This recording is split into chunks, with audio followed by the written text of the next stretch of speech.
You know, there's something almost comical about the way we choose our leaders. We do it the same way a child might pick a superhero, not by reading their actual adventures, but by looking at how impressive they appear on the cover of the comic book.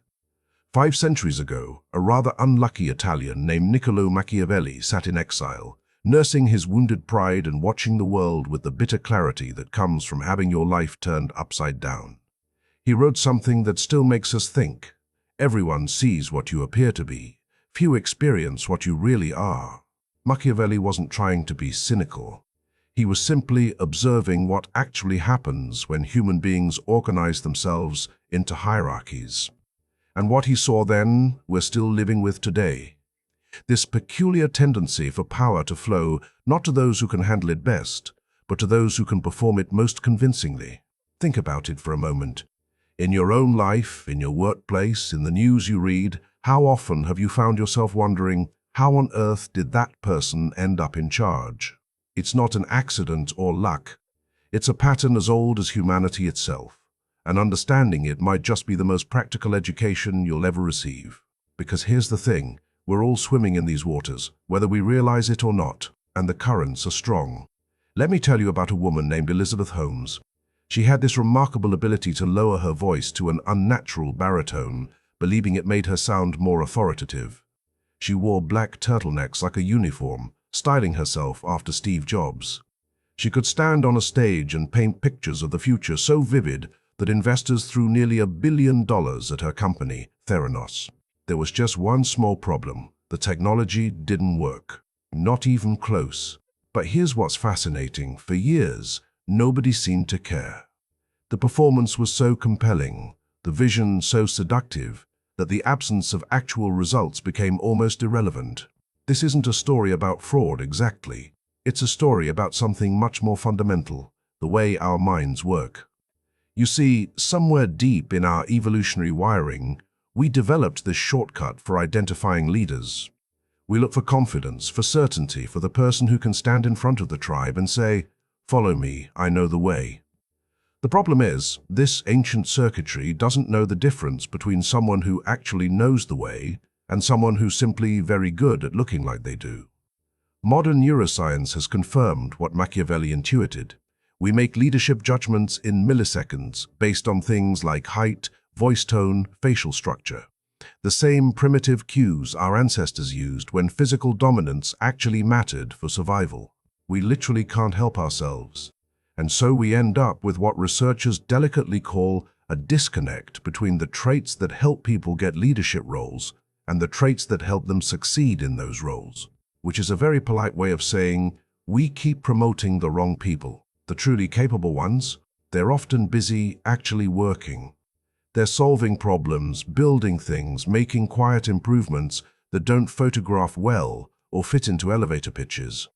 They're cursed with what you might call competence syndrome, the unfortunate tendency to focus on doing the job rather than looking like you're doing it. It's almost funny in a tragic sort of way. We've created a world where the ability to appear competent has become more valuable than the ability to be competent. Now, before we go any further, let's be fair to old Niccolo.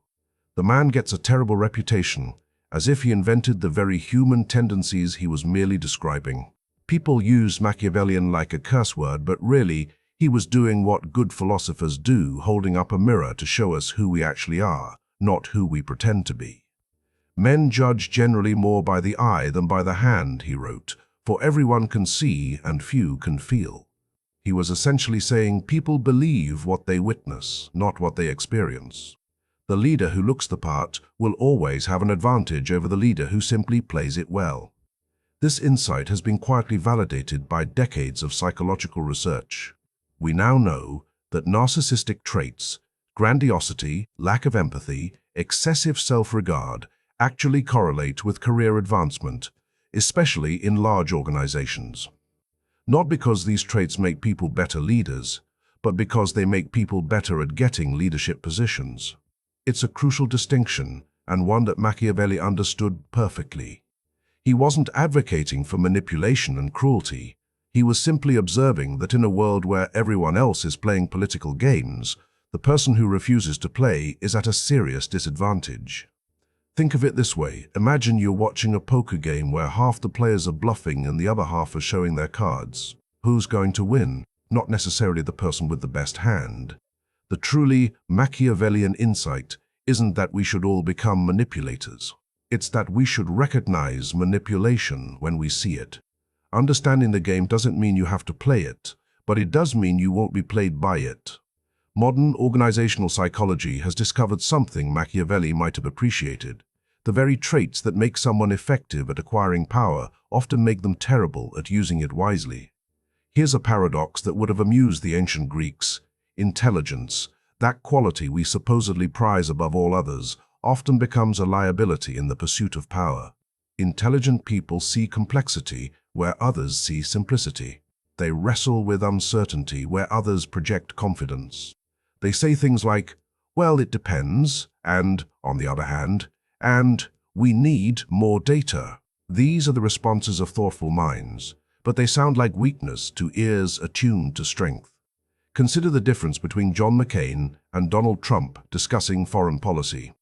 McCain, with decades of military and diplomatic experience, would offer nuanced positions that acknowledge the complexity of international relations. Trump would offer simple solutions that ignored that complexity entirely. Guess which approach resonated more with voters? It's not that people are stupid. It's that our brains crave certainty in an uncertain world. Doubt feels uncomfortable. Complexity feels overwhelming. When someone offers clear answers to complicated questions, we experience what psychologists call cognitive ease, and we mistake that feeling of relief for the feeling of truth. Meanwhile, the person who actually understands the complexity of the situation sounds hesitant, uncertain, wishy-washy. They suffer from what we might call the curse of knowledge. They know too much to offer simple answers, and simple answers are what people want to hear. There's even a name for this phenomenon, the Dunning-Kruger effect. People with low ability in a domain dramatically overestimate their competence, while people with high ability underestimate theirs. The incompetent are blessed with unshakable confidence, while the competent are cursed with self-doubt. And here's the kicker. That overconfidence is magnetic. It draws people in. It makes others feel safe, protected, led. Meanwhile, the person who says, "I'm not sure," or "this is complicated," triggers anxiety. They make people feel the weight of uncertainty, which is precisely what people are hoping leadership will lift from their shoulders. So we end up with a cruel irony. The people best equipped to handle complex problems are often the least likely to convince others they can handle them. Let's talk about confidence for a moment. That golden currency of leadership, that magic elixir that can transform even the most ordinary ideas into seemingly brilliant insights. Amy Cuddy discovered something wonderfully absurd about confidence. You can literally fake it by standing like Superman for 2 minutes. Hands on hips, chest out, chin up, and your hormone levels actually change. Your testosterone rises, your cortisol drops, and suddenly you feel more powerful. More importantly, you appear more powerful to others. Now, this is genuinely useful research, but it also reveals something slightly unsettling about how we operate as social creatures. We're constantly scanning each other for signs of strength and weakness, dominance and submission, leader and follower. And we're making these judgments based on posture, vocal tone, and eye contact. Not exactly the most reliable indicators of actual competence. Consider Steve Jobs, that patron saint of confident leadership. The man had an almost supernatural ability to convince people that whatever he believed was not just true, but inevitable. His presentations were legendary performances that could transform incremental improvements into revolutionary breakthroughs. But here's what's interesting. His confidence often extended far beyond his actual expertise. He was brilliant at product design and marketing, but that didn't stop him from projecting equal confidence about manufacturing, management, and strategy areas, where he was often, let's say, less than brilliant. But because confidence is contagious, literally contagious, thanks to these mirror neurons in our brains that cause us to unconsciously mimic the emotional states of others, Jobs' certainty infected everyone around him. Investors, employees, customers, even competitors began to see reality through the lens of his confidence. This is the confidence game in its purest form, not just believing in yourself, but getting others to believe in your belief. And once that happens, you don't need to be right. You just need to be convincing. The tragedy, of course, is that truly competent people often lack this performative confidence.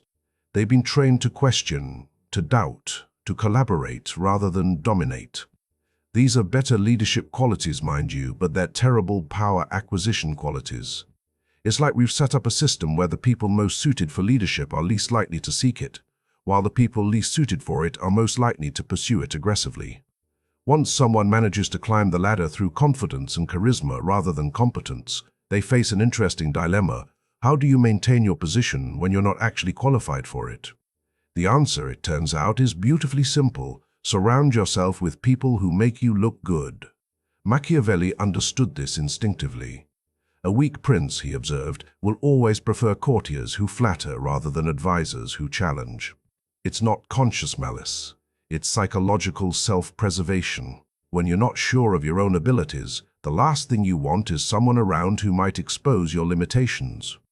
This creates what organizational psychologists call homophily, the tendency to associate with people similar to yourself. But in the hands of insecure leaders, it becomes something more destructive, a systematic filtering out of competence in favor of compliance. Look at Elizabeth Holmes again. Her board at Theranos was packed with impressive names: Henry Kissinger, George Shultz, James Mattis, but notably lacking in people with relevant scientific or medical expertise. She chose prestige over competence, star power over knowledge. These distinguished men enhanced her credibility precisely because they couldn't challenge her claims. It's a pattern you'll see repeated everywhere: failing leaders surrounded by people who tell them what they want to hear rather than what they need to know. Each layer of management hires people slightly less threatening than themselves, creating what you might call a competence cascade, a steady downward flow of capability as the organization selects for loyalty over ability. The network effects are fascinating to observe. These leaders don't just hire poorly. They recommend each other for positions, share opportunities within their circles, and create parallel advancement systems that bypass merit entirely. It's not exactly corruption, but it's not exactly fair either. Meanwhile, the competent people, the ones who might actually solve problems or improve performance, find themselves increasingly isolated. They're seen as threats rather than assets, problems rather than solutions. They speak uncomfortable truths in rooms full of people committed to comfortable lies. There's something almost tender about our human need for simple explanations. We're meaning-making creatures living in a universe that often seems determined to resist our attempts at understanding. So when someone offers us clarity in the midst of confusion, certainty in the face of complexity, we feel grateful, even when we probably shouldn't. Machiavelli, with his gift for uncomfortable truths, put it this way: the vulgar crowd always is taken by appearances, and the world consists chiefly of the vulgar. Now, before you get offended, remember that he's including all of us in this observation. Even the most sophisticated among us are vulnerable to the appeal of simple answers. Our brains evolved to make quick decisions in life or death situations: tiger or shadow, friend or enemy, safe path or dangerous one. This mental machinery served us well when we were hunter-gatherers, but it's less helpful when we're trying to evaluate complex policy proposals or business strategies. The result is what you might call the simplicity premium. We literally reward people who can make complicated things seem simple, even when that simplicity is achieved by ignoring important nuances. Think about political slogans. Make America great again. Yes, we can. Take back control. These phrases work not because they're meaningful, they're deliberately vague, but because they're memorable and emotionally satisfying. They give us the feeling of understanding without the burden of actually having to understand. The same dynamic plays out in corporate boardrooms. CEOs who can distill complex business challenges into simple narratives are perceived as more capable than those who acknowledge complexity. Machiavelli wrote, "A man who wishes to act entirely up to his professions of virtue soon meets with what destroys him among so much that is evil." He wasn't celebrating this reality. He was simply acknowledging it. In systems where everyone else is cutting corners, The person who refuses to cut corners is at a serious disadvantage. Think about it from a purely practical standpoint. Ethical people spend time and energy on things that don't show up on quarterly reports, treating employees fairly, considering long-term consequences, telling the truth even when it's inconvenient. These behaviors create real value, but they don't create visible value. Meanwhile, their less scrupulous colleagues are focused on things that do show up on reports, taking credit, managing impressions, delivering whatever numbers the boss wants to see. They're playing a different game entirely. I think about all the scientists and researchers who insist on proper protocols, rigorous testing, honest reporting of results, only to watch their funding go to colleagues who promise faster results and bigger breakthroughs. The ethical approach takes longer, costs more, and offers fewer opportunities for dramatic presentations to investors. Or consider the managers who spend time actually developing their teams, listening to problems, working through conflicts. Quiet, unglamorous work that rarely gets noticed by senior leadership. Meanwhile, their colleagues are focused on managing up, impressing their bosses, taking credit for their team's successes, deflecting blame for failures. The ethical people often end up as what you might call the cleanup crew, brought in to fix the problems created by their more ambitious colleagues. It's presented as an opportunity, but it's really a career dead end disguised as advancement. The most insidious part is how ethical behavior gets reframed in toxic environments. Honesty becomes negativity. Careful analysis becomes analysis paralysis. Principled objections become not being a team player. The very qualities that make someone trustworthy and effective are redefined as weaknesses. And so we end up with systems that systematically filter out the people we most need in positions of responsibility.